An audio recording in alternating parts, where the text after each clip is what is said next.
Assalamu alaikum aziz ustazlar, hürmetli qarindoshlar.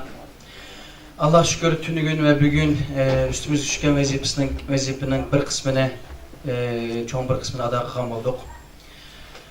Allah nisbi qilsa bundan keyin texmo birlikte texmo yaxshi faoliyatlarni elib boramiz deb niyat qilyapmiz. Bu faoliyatga uzoq yaqindan kelgan bütün qarindoshlarga, bular ustozlarimizga ko'p rahmat aytamiz. İnşallah dinimdekidek kelgüsüde texmo sistemlik, mükemmel ve texmo ta'sirlik faoliyatlarni qilishga Allah nisib qilsin. Ko'p rahmat.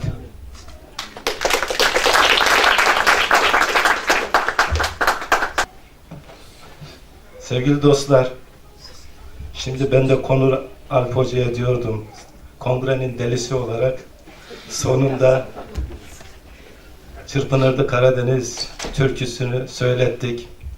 Tabii bu türkü ve pek çok türkümüzde Türk dünyasının acı hatıraları yatıyor.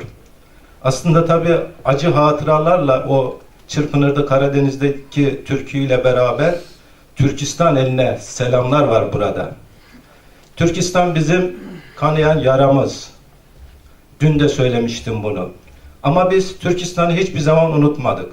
Osmanlı zamanında da unutmadık, bugün de unutmadık.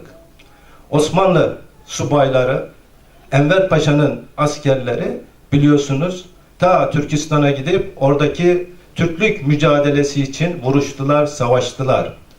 Ve bugün belki siz Doğu Türkistan'da kardeşlerimiz bir takım sakıncalardan dolayı her şeyi söyleyemiyorsunuz ama biz Türkiye'li Türkler için bunun herhangi bir sakıncası yok.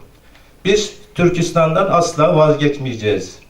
Türkistan üzerinde Çin'in hakimiyeti ne olursa olsun veyahut da biz Türkiye Türkleri Türkistan'daki kardeşlerimizin en iyi şekilde, en rahat, huzurlu bir biçimde Çin hükümetinin idaresi altında dahi olsa yaşamaları için elimizden geleni gayreti sarf edeceğiz. Tabii 2 gün boyunca burada çok güzel tebliğler sunuldu. Türkistan'ın kültür hayatına, medeni hayatına dair. Arkadaşlarımız sizlerin çok yeni bilgiler aktardınız ve bunlardan faydalandık. Ve bunlar işte bizim kültürel mirasımız olarak, Türkistan'ın tapusu olarak binlerce yıl sonra nasıl ki bundan 2500 yıl önce yazılan Çin kaynaklarını biz bugün kaynak olarak gösteriyoruz, bunlardan faydalanıyoruz. 2500 yıl sonra da bizim burada söylediklerimiz, yazdıklarımız bizden sonrakilere kaynak olacak değerli arkadaşlar. İnşallah Türkistan'ımızın da birlik ve bütünlük içerisinde bağımsız olduğu günleri görmek ümidiyle hepinizi saygı ve sevgiyle selamlıyorum. Teşekkür ediyorum.